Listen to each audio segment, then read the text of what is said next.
has caused this negative result? So first of all, let's look the broader picture.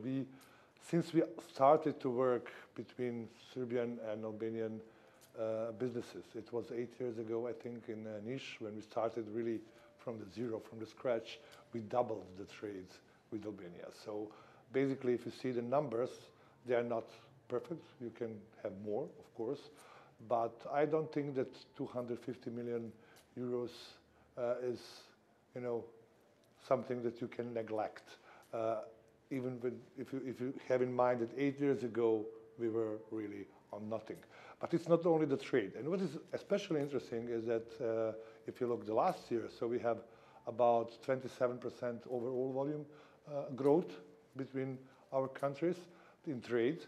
But what is very interesting is that Albanian exports to Serbia are actually growing much faster, much better than vice versa, than Serbian, which are already big. But basically, the growth of the Albanian exports to Serbia in last year, just year to year, is 30% higher. And this is something 30%, 30. It's not a little amount. So basically, I think that things are moving on very good, and not only in trade but also in joint operations. So you have in last year's companies from Albania like Agna Group buying companies in Serbia and being very successful in Serbian market. You have Serbian companies buying Albanian companies like Nelt, both Alpkrop, which is also very successful as distributor and logistic company in Albania. So this is more not only trade measure, it's like building a trust between business people. And this is why also the business people from two countries, three countries, North Macedonia, Albania, and Serbia, actually demanded some real steps in this initiative. And I think that today we have, for the first time, real steps. But we are also partners in CEFTA and in the Berlin initiative. So why do we need the Open Balkan? So basically, Open Balkan is nothing else than actually boosting the existing initiative. If you see CEFTA is only a free trade agreement, basically, and it is good. But if you see the political reasons why some things are not moving in CEFTA, it is going too slowly. So the mechanism of CEFTA was great for the beginning of 2000s. It was great to start, but now we need more. It's not only about trade. It's about trucks and goods not waiting on the borders, people moving, people having a joint labor market. Everything what we are talking about now is not covered by CEFTA. So basically, this is something what we said, okay, how can we start? And this initiative is not a political one.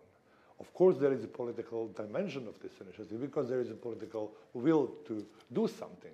But basically, the initiative itself comes from the companies, comes from the businesses, comes from the real life. So we have seen this summer, and our television has reported that Serbian tourists in Albania have been growing in numbers. And I want to ask this next question: that what do you think Serbia and Albania can benefit most from each other that we need of? Oh, that is. I think it can really be a great. Do you think our coast will be the next? Yeah, I think it's. For example, if you see the joint labor market, okay, you are growing in tourism.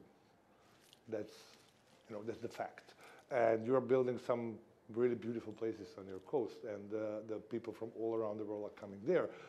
And as any country dealing with tourism, you have a problem with the labor and with the labor market. You have to deal with a high season in summer and so on.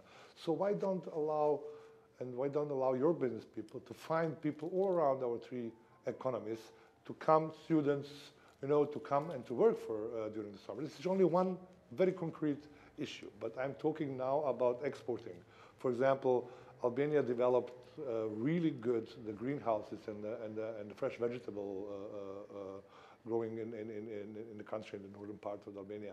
And this is something where we can do more. So you can export much more to all the three countries without any problem, because especially for the fresh vegetables. You cannot allow yourself to wait with the trucks with the fresh vegetables on the border, and then to have some analysis or not recognizing some kind of certificates or whatever. Then your goods are Finished. So basically, this is something which really means for the everyday life of the business people and of the people, because what is this? This is creating more jobs, creating more businesses, creating more money, which actually is beneficiary for the citizens of all of three countries. So basically, both our Prime Minister and your President has said that Open Balkan is open for all countries, but we have seen that other countries are not joining in.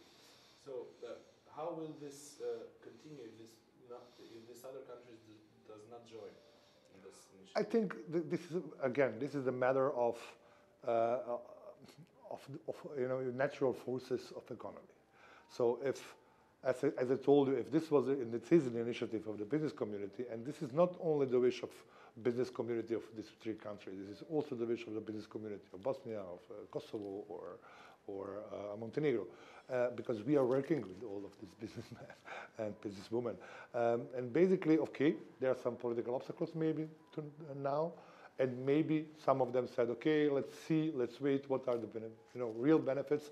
And I think after today, it will be some kind of a game changer, because there are very, very concrete things on the table that everybody can see why it is good.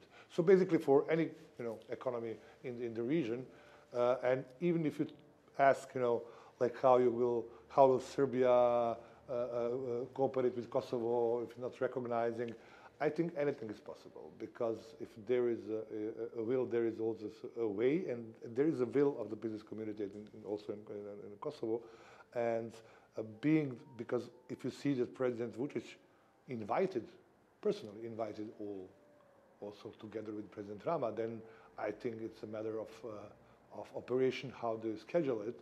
But let's see. Let's wait for a few months and see what are, what we can see on the ground, what the business people can see on the ground. And I think that next year will be also the year of, where we can talk about all 6 West Balkans economy, and this will also boost what we call now the common regional market and the Berlin process, or whatever you call it, because now then you will have also the push needed, or dynamics needed also to push on any other levels. But the most crucial ones is to solve the issues that we can actually work and be competitive as our competitors in Europe. So why I should, as my company, pay more for administrative documentation, for export, for than any company in I don't know, Czech Republic.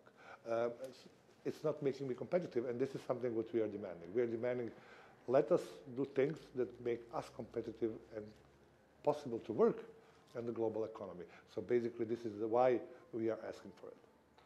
So in the end, do you think that business cooperation or economic cooperation will resolve political conflicts in the Western Balkans?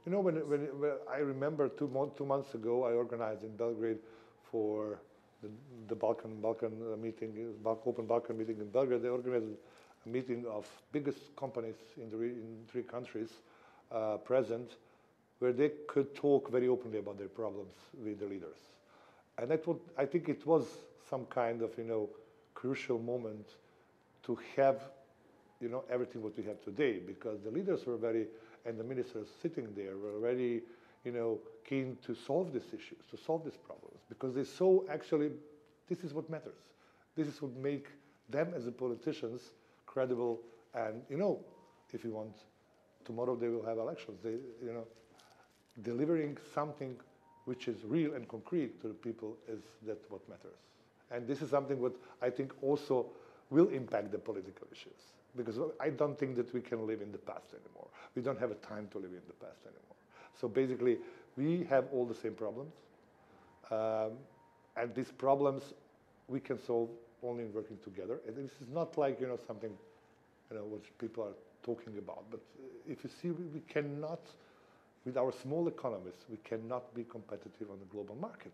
And to solve this issue, we have to sit together and to talk with the politicians and to tell them, of course you can win some elections with populism and national feelings or of the past, but is it the way? is it the way that your country will really prosper in the future? I don't think so. I think that it is more something which will close you and will, make some more problems. And it is clear today, if you see how the business works today, and the whole, talking about the pandemic and what is happening with the crisis, you have seen if one suffers, everybody suffers. Yeah, that's true. Today there are 6 agreements, you told me, that are going to be signed.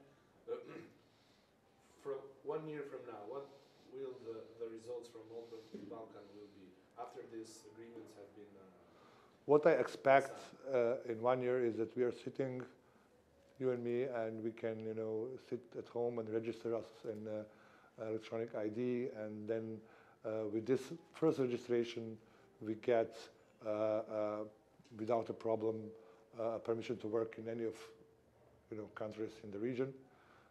I hope in all of the economies, 6 economies, and that you can actually sell your goods, and if you want to sell, I want to sell something to you, I'm sending it with a truck, and the truck is not stopping on the border, people are not stopping on the border, but it's going through, and the cost for the goods that I sell you are lower than actually that what you can buy on other markets. So basically, it's very simple, a simple theory, and what I expect in the minds is that, connected to your question, can it solve political issues? I expect that people, when they see the real benefits from that they more and more do not see each other as strangers. They do not see each other as something which is to see through the differences, but through the common interests. And we have seen it in Europe. It's not, we are not inventing the wheel. We are just trying to push something which is really, really normal in the global economy today and the global politics today. So when it comes to Europe, what will be the Open Balkan final goal? So final goal, what we as a businesses actually are demanding and talking about is that as soon as possible we start to talk with the European representatives about what we call inclusive enlargement, which means that, of course, we are all on the way to the European Union. Nobody knows how long it will take for any of us. For 3 of countries now sitting in the Open Balkan Initiative, I think we have done much more if you see the economic plan, standards implementation,